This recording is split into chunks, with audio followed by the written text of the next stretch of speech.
Hari ini saya mewakili gerakan Kuasa Rakyat Malaysia G57 sekali lagi tampil membuat laporan polis ke atas Tuan Yang Terutama yang di-Pertuan Negeri Sabah dan Datuk Seri Shafie Apdal. Saya konsisten dengan laporan kami yang pertama ke SPRM walaupun wujud tekanan-tekanan tertentu yang mendesak kami untuk menarik balik dan sebagainya, ugutan mencederakan, waima ugutan bunuh kami terima. Saya konsisten, wallahi wabillahi watallahi, saya konsisten akan lawan benda ni. Dan saya juga tidak mau bercerita lebih lanjut tentang benda ni sebab dia melibatkan subjudis, sebab Tuan Yang Terutama sedang menghadapi saman oleh pihak-pihak tertentu di Sabah. Tetapi laporan ini saya buat sebagai satu lanjutan kepada laporan saya yang pertama di SPRM. Laporan polis ini juga saya akan hantar kepada Duli Yang Maha Mulia Seri Paduka Baginda Yang di-Pertuan Agong. Saya akan hantar juga satu salinan kepada Suhakam dan Setiausaha Agong Bangsa-Bangsa Bersatu. Sebab saya merasakan bahawa mereka perlu tahu, disebabkan sebagai NGO kami berhak untuk menceritakan perkara yang sebenar. Pada pandangan kami ada sesuatu yang tidak kena sedang berlaku di Sabah ketika ini. Sebab itu kita tampil hari ini dan saya berharap supaya laporan yang kami buat ini sebelum ini di SPRM dan hari ini undang-undang dapat dikehadapankan.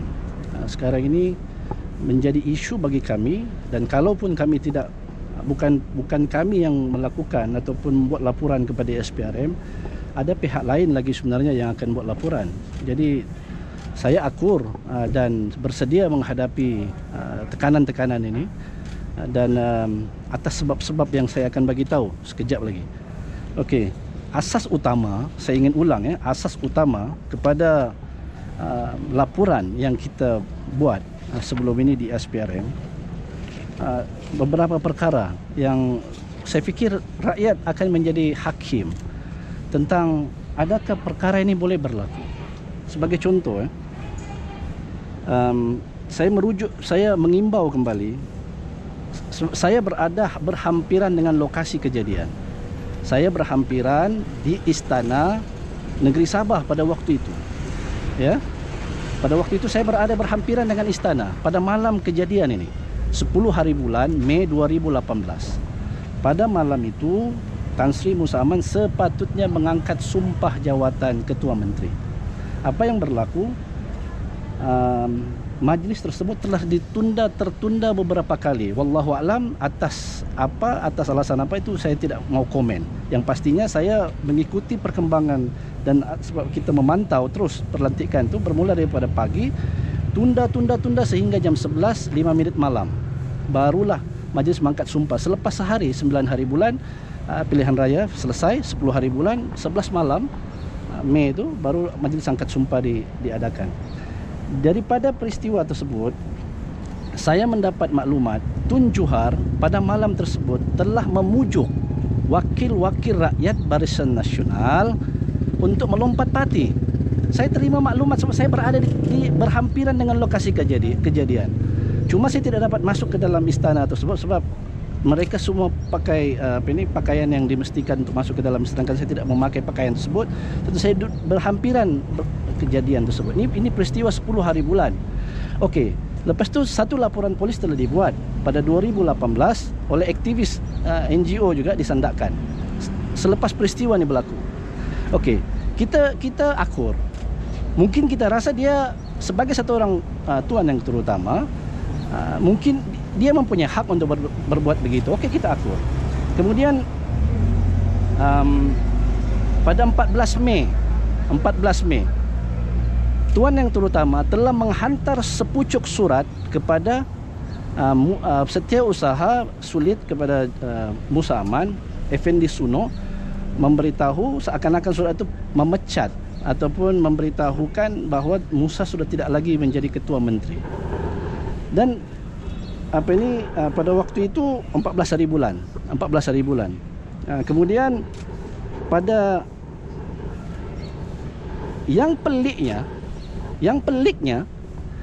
peristiwa berulang pada 29 hari bulan 29 Julai 2020. Peristiwa yang sama berulang di mana Syafiq Apdal telah kehilangan majoriti dalam Dewan.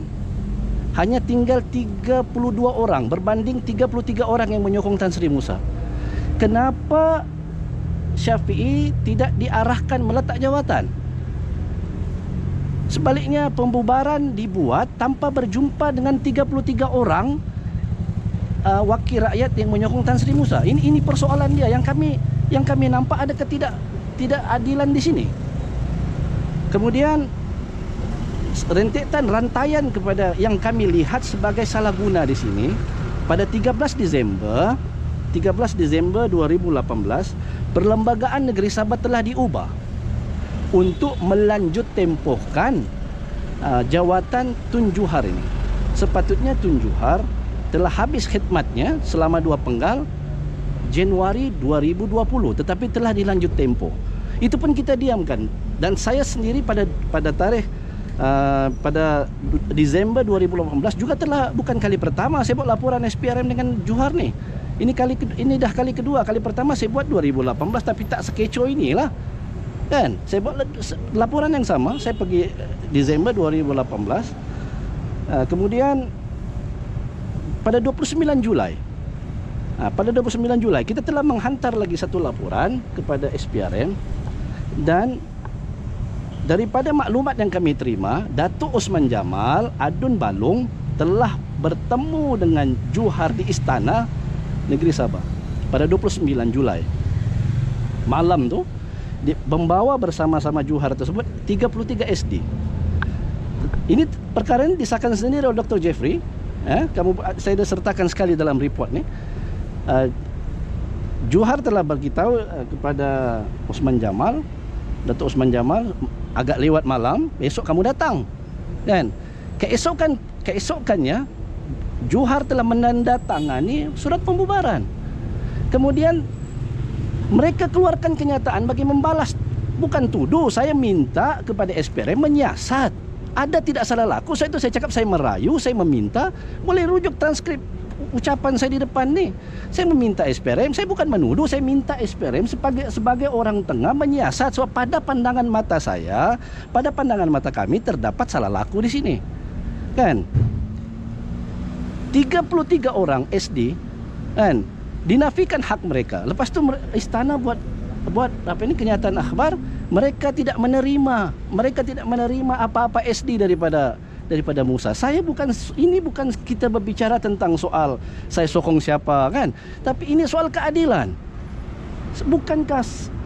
Bukankah satu orang tuan yang terutama ni dia tidak boleh bias, tidak boleh berpihak. Ini saja. Salahkah kami sebagai satu orang aktivis? Salahkah? Di mana kesalahan yang kami buat? Kami cuma minta keadilan ditegakkan. Janganlah berpihak. Kenapa tidak mencontohi apa yang dilakukan oleh Agung? Agung telah berjumpa dengan 222 orang ahli parlimen. Baru dia buat keputusan sama ada nak membubarkan atau sebaliknya. Ini tidak berlaku. Sedangkan 33 orang ini mempunyai hak, dan suara mereka sepatutnya didengar. Tetapi pembubaran telah dibuat tanpa berjumpa dengan 33 orang. Bila kami buat laporan ke SPRM, polis telah tekan kami. Laporan polis telah dibuat ke atas saya, dan saya telah ditekan oleh pihak polis. Kan? Saya telah ditekan oleh pihak polis. Kononnya saya ini telah menghina, sedangkan sebagai aktivis saya dilindungi. Perlembagaan negara telah melindungi saya. Saya boleh bersuara.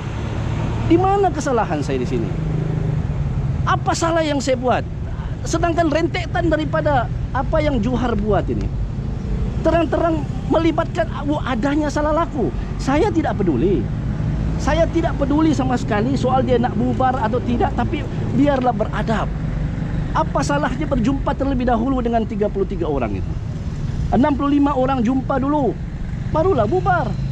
Dinafikan hak 33. Kemudian orang yang buat laporan seperti saya ini ditekan, diugut, mau dicederakan dan sebagainya. Apa nih? Ini negara apa nih? Saya betul-betul tidak faham. So itu saya datang buat laporan. Saya sepatutnya tidak datang buat laporan nih. Cukuplah dengan SPM. Tapi saya tidak tahan dengan tekanan-tekanan yang mereka buat. Wujud kumpulan-kumpulan tertentu mencederakan saya. Saya dapat maklumat. Sehingga mereka jadikan saya ini, mereka tunggu di airport dan sebagainya. Apa nih? Saya bukan mau menuduh siapa yang suruh dan sebagainya. Tapi nyawa saya sudah terancam ini. Salahkah saya bersuara? Boleh tidak? Saya mau tanya. Boleh tidak satu orang tuan yang terutama memujuk wakil rakyat melompat bagi pihak Sipolan bin Sipolan? Ini yang pertama nih. Yang keduanya, dia punya tempo jawatan dilanjut. Nampak ada kaitan di sini. Yang ketiganya, pembubaran dibuat tanpa berjumpa terlebih dahulu dengan 33 orang, sedangkan mereka sudah menghadap terlebih dahulu. Dan sebelum itu, setiausaha saya dipahamkan, sebelum itu Menteri KDN termasuk setiausaha politik kepada Perdana Menteri juga telah bertemu dengan dia, menyatakan bahawa terdapat 33 SD. Macam mana pula dia boleh cakap SD dia tidak terima? Lepas tu dia cakap ini kita tidak pernah menghalang wakil rakyat, dihalang naik ke atas.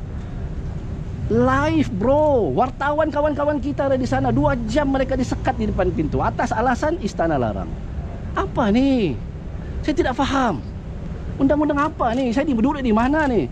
Saya duduk di bumi Malaysia nih. Demokrasi subur di sini. Kenapa nih? So itu saya akan buat laporan kepada Duli Yang Maha Mulia Seri Paduka Baginda ini Pertuan Agong. Saya mau mengadu dengan dia. Salahkah rakyat Merahin saya seperti saya ini membuat laporan? Di mana letaknya kesilapan saya? Salahkah saya menegakkan undang-undang, menegakkan keadilan ini? Saya dituduh menghina dia, dituduh macam-macam. Allahu Akbar. Saya betul-betul tidak faham. Kan? Saya terus terang, rakan NGO kita berada di luar negara juga bagi tahu, hantar laporan kepada PBB. Saya terpaksa buat macam ni. Bukan saya nak memalukan institusi undang-undang, tetapi saya merasakan seolah-olah orang-orang seperti kami ini tidak layak untuk bersuara. Sebolehnya kami ini tidak dibolehkan untuk bersuara. Adakah kami patut berdiam? Adakah kami patut berdiam diri ini bila melihat kedangkalan begini berlaku? Ini bukan soal tipu. Saya sekali lagi tidak mempertikaikan dia. Saya sama sekali tidak mempertikaikan dia. Dan secara moralnya sepatutnya Syafiq Apdal ini letak jawatan. Dan kami juga tampil di dalam laporan juga kami beritahu. Sekarang ini COVID masih aktif. Sabah ni dia bukan macam negeri lain. Akan merisikokan bahaya berapa juta rakyat Sabah, frontliner di pihak SPR, pihak polis, jentera pilihan raya, akan membahayakan nyawa mereka. Yang keduanya, akan berlaku 2 pilihan raya di Sabah. Kalaulah dia bagi tahu pilihan raya diserentakkan sekali dengan pilihan raya di peringkat persekutuan parlimen, ini saya akur.